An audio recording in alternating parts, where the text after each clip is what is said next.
SCP-008, peste zombie. Classe, Euclide. SCP-008 est un prion complexe, dont les échantillons sont stockés sur les sites G2.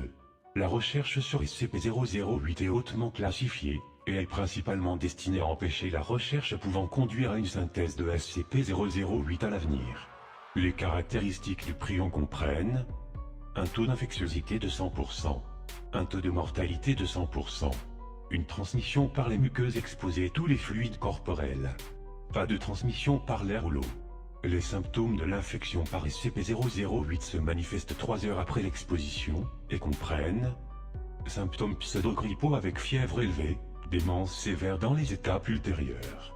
Début d'un coma environ 20 heures après les premiers symptômes et 12 heures après la démence perceptible. Le début de coma sera considéré comme le début de la mort du sujet.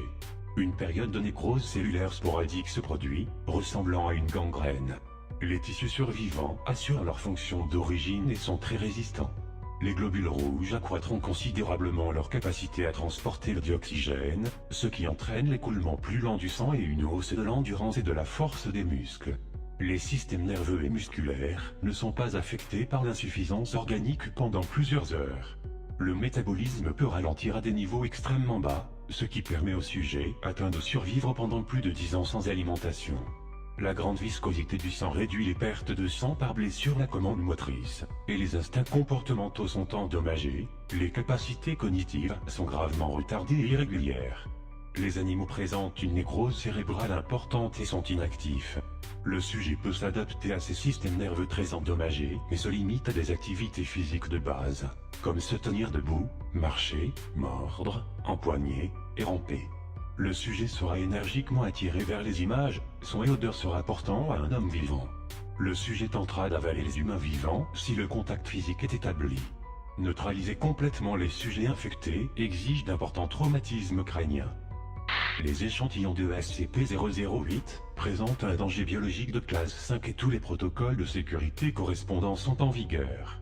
Les mesures d'incinération et d'irradiation seront déployées si une force extérieure tente un démantèlement de l'installation, dans le cas d'une panne de courant ou de l'absence de communication sur tous les canaux pendant 8 heures. La période de quarantaine à respecter pour les employés quittant les installations est de 4 mois. Si une infraction est commise, les mesures d'incinération et d'irradiation doivent être déployées. Les sites J2 ne doivent pas posséder de procédures d'évacuation. Il est très probable que SCP-008 n'existe pas naturellement sur Terre, puisque des variantes d'une telle complexité auraient détruit une grande partie de l'écosystème. En 1959, un effort de collaboration avec l'URSS pour localiser les sites J2 et éliminer SCP-008 a été négocié à la suite de leur découverte. Le statut de SCP-008 dans l'URSS, depuis que la collaboration a pris fin, est inconnu. Addendum 008-1, SCP-500 est en mesure de guérir complètement le virus SCP-008, même dans les stades avancés de la maladie.